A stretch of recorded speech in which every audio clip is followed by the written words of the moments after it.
Hello Israel, it's me, Seth in Heaven, coming to you again with another video. Okay, I have no rights to the video or music. No rights to it at all.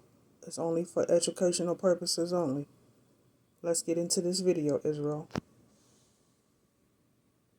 That fought in a great war in the known lands eventually ended up because they lost the war. This is when William Morris finds out the actual reality of mankind in the known lands, according to this fictional novel. They used us to harvest vast amounts of gold from the known lands because they believed it could replenish their atmosphere. These beings come from what is referred to as the land of the custodians, and they are known as colonizers. They oftentimes fight alongside the Anunnaki, who are also colonizers. Each of them somewhat despise humans. They are two of the most highly technologically advanced beings in the entirety of the Terra Infinita. From birth, these beings were raised to conquer. It's all they know. They lack empathy, and they do not have any type of light, no love whatsoever. And as you all know the story, the Anunnaki, though they didn't actually invent mankind, they used us as slaves because their planet Nibiru was in shambles. They used us to harvest vast amounts of gold from the known lands because they believed it could replenish their atmosphere. But the custodians and the Anunnaki haven't always seen eye to eye, and once they were in a great war. That was when the giant race, the Anakim, saw their chance. This is when, according to the novel, they would swoop in from the ancient lands of Anak, and they would teach us and guide us into trying to get salvation from our oppressors. This was also after the Great Pyramid era, where the Anunnaki were building pyramids all over the known lands. They'd use these pyramids to control and manipulate the weather and also cause catastrophes. It's at this time that the people of the known lands would flourish. Technologically, they'd advance light years. But eventually, the custodians and the Anunnaki would end their war, and they combined forces. Though the giants almost won the war, they didn't, and they were pushed to the ancestral lands. Then, years later, William Morrison ends up finding them, and they begin preparing once again to liberate the new humanity in the known lands.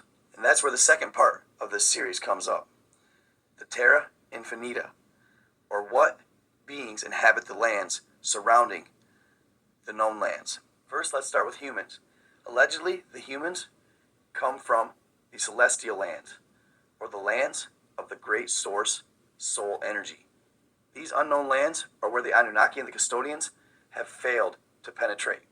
They cannot figure out how to infiltrate these celestial lands, and this infuriates them. Next, we'll go with the notorious Anunnaki. They're a colonizing race of beings, and by far the strongest in the Terra. They are the pyramid builders, and they're hyper-technologically advanced, even more so than the custodians. Their utilization of portals have led them to be one step ahead of any other race.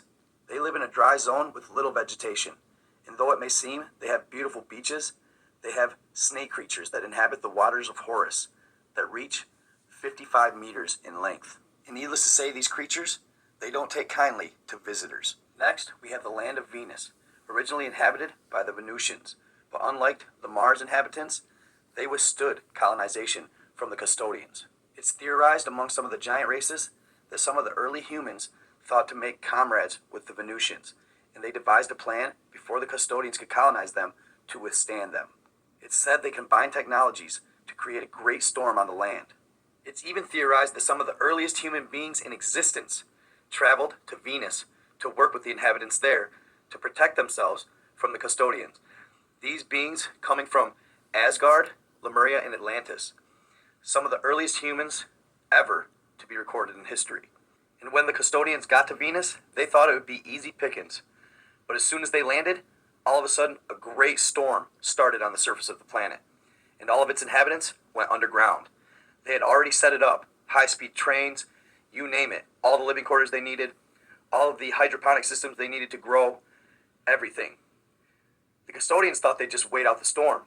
They thought it was a fluke or a natural storm. Well, they continued to try and infiltrate and lost hundreds of thousands of their army before they finally gave up in trying to get these beings from underground. The custodians are said to have even lost one of their great leaders at this battle or during this time. It's also said that the leader of the Venetians met with the leader of the custodians and they came to terms.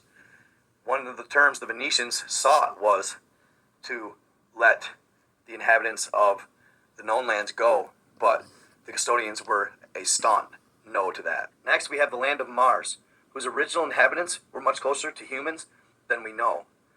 When the custodians and the colonizers, along with the Anunnaki, landed in Mars, the original inhabitants fought tooth and nail to not lose their lands and become enslaved. The original beings were so spiritual that they really hadn't, at this point, built a lot of defenses or technology for war. They fought valiantly, but they lost. It's said that they had so much pride that they would not be enslaved, that they actually would take and unalive themselves before they were slaves to the Anunnaki. At the end of all of it, the Anunnaki realized not a single Martian was left. Now, Mars is an experimental land where multiple races coexist, even some humans. It's said that if humans cooperate with them and work against their own people, they'll take them to Mars.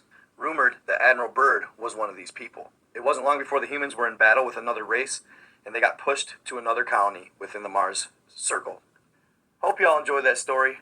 I love the Navigator stuff. Always do. All right, much love, Israel. I hope you all enjoyed it.